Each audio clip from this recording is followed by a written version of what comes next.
快看！60岁的老妈妈终于忍不住要处理这个木桩子，心里还有些犹豫，但搬家在即，老妈妈也只好将它处理了。原本打算卖个100块就很不错了，可小伙却给了老妈妈800块，说是图个吉利，就迫不及待将木桩子切割下来，立刻拉回了家。一路上的速度真叫一个快，生怕周围的邻居看到后说3道4，可想而知，小伙平时没少折腾。正在此时，意想不到的事情发生了，小伙恰好与买菜回来的老婆碰了个正着。老婆看见小伙车上的木头，气得要命，说你又干了什么好事，又浪费钱，你整天搞些乱七八糟的东西，到底有何意义？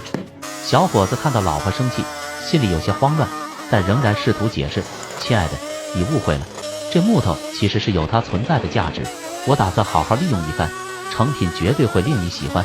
小伙子继续解释道，我有一个想法，想用这块木头制作一个独一无二的取暖炉，作为礼物送给老丈人。你记得老丈人总是说冬天冷得让人透不过气来吗？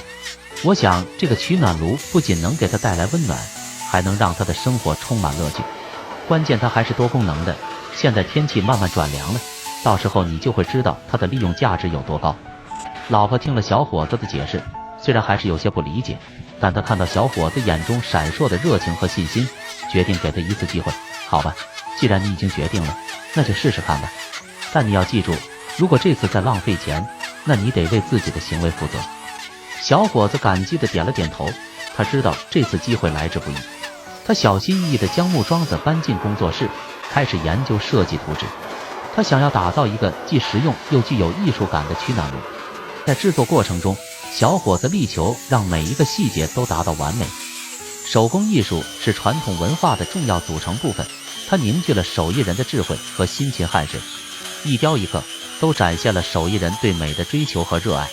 他们用双手创造出了无数精美的作品，让我们感受到了生活的美好。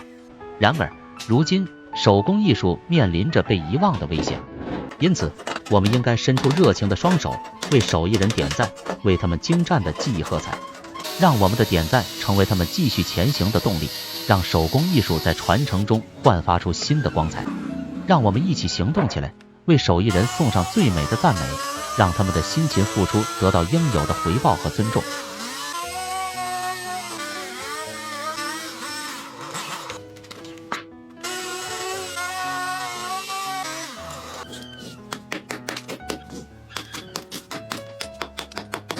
取暖炉终于完成了，它造型独特，功能齐全，不仅能让室内温暖如春，还能当火锅炉子用，和几个朋友吃个烧烤，聊聊人生什么的，这也太棒了。